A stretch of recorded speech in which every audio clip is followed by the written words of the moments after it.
How's it going, vaqueros, and welcome to my first episode covering the shotguns of Warzone 3, and we are starting off incredibly strong because today's episode is talking about the Origin 12 Reincarnated. I'm of course talking about the Haymaker, which basically feels like the OG Origin 12 did back in the day. This thing is a menace, and not a lot of people are talking about it, but I promise you, this is not a shotgun to sleep on. I know the other shotguns in Modern Warfare 3 in Warzone are also very good, but this one in particular stands out for a few reasons. So I'm going to go over the stats and the hard numbers for this gun with you guys, share some comparisons to some other SMGs and close range options, and then we're going to talk about my favorite class you guys need to try and my overall thoughts. So if that sounds good to you, let's just go ahead and get right into it. So first I want to put some numbers in perspective. This is pulled from JGOD's latest video, so shout out to him as always, fantastic creator. Leave a link to his channel down below and a link to this particular video where I got the screenshot from, but luckily we have the sort of time to kill ranges on the left side.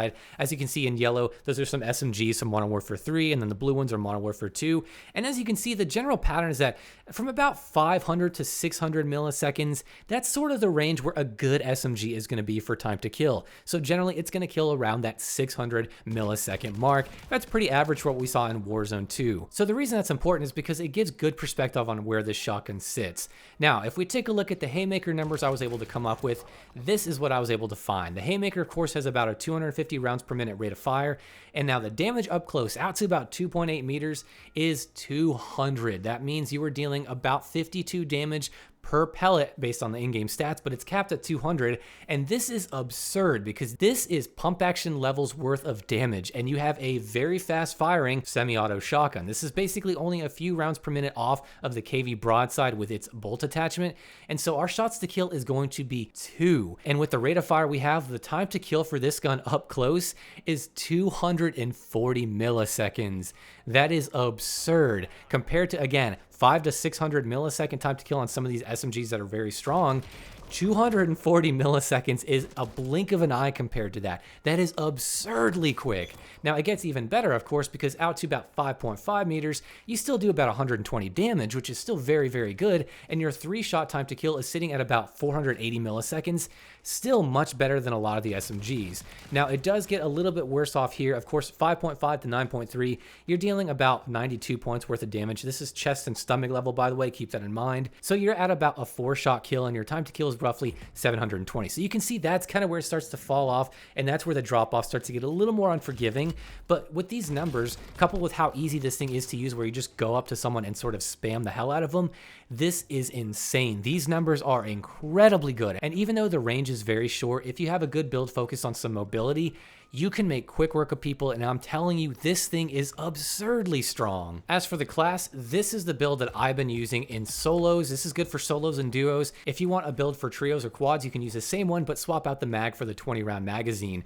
Now, this build is going to be focused, of course, on hip firing and mobility, as well as some tac stance, because a lot of these attachments kind of help and bleed into the tac stance realm. Of course, the Crown Breaker choke is probably the best choke for tac stance, and it's very similar to the Bryson choke, but it doesn't give you aim down sights pellet spread. Rather, it just gives you a better tac stance spread. Now the laser, I'm using the FTAC Grimline. There's other lasers you could use, but this one I use because it gives you the best benefit to your sprint to fire speed, which is very important for a shotgun, as well as having some really good benefits to your sort of min and max hip fire spreads and tac stance. If you're going pure tac stance, there are better lasers, but we're not focusing on just that. We want to be quick and have a good sprint to fire as well. Of course, no stock because we can tac stance and hip fire. It doesn't really matter with recoil. And we're rocking the Bruin Bastion angled grip because this is a fantastic grip for keeping our spreads nice and tight. Now, another question you guys are probably wondering is, should you bother with Dragon's Breath? And while Dragon's Breath is good because it extends your 3-shot range, it basically has a steeper drop off. So after its 3-shot range, it drops to a 5-shot,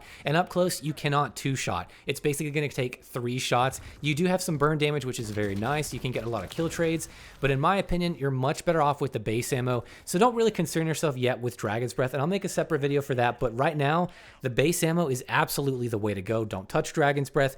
This is by far the best way to run it. And to be honest, this gun might be a little overtuned. The fact it can deal 200 damage like a pump action up close and personal is insane. The 2-shot is so blazingly fast that it's probably going to get patched. I mean, it's just ridiculously easy to use and ridiculously strong. In my opinion, it's probably going to get patched, and I wouldn't mind that. It does feel a bit strong currently, and I think a lot of people aren't using it because they're looking for the next best SMG or what's the meta AR, or SMG, or LMG, or whatever. No one really touches the shotguns unlike me, so I figured I'd give you guys a scoop. This is probably going to get the Gallo treatment where it goes untouched for maybe a couple patches, and then boom, out of nowhere, everyone's using it. It's super strong, everybody's got attention to it, and then it gets nerfed. It's probably going to get this same treatment, who knows, but this is definitely a callback to the Origin 12 from the OG Verdansk days. It is really that strong, and even though it's got limited range, man, in that range, you got to focus on getting as close as you can, and you're going to be unbelievably unstoppable. I mean, you are going to shred people, send them to the ether, send them to the Shadow Realm, and just banish them completely. It is really that strong, and I've been having a blast with it, but yes, it will probably get patched. So go ahead and try it out for yourselves and see how good it is, and let me know, of course, as always, whether you think it's as strong as I do. So that's pretty much going to do it for this video, guys. As always, I want to know down below in the comments, what are your thoughts on this shotgun? Because to me, this really is a very, very strong shotgun, and I do see it getting a nerf.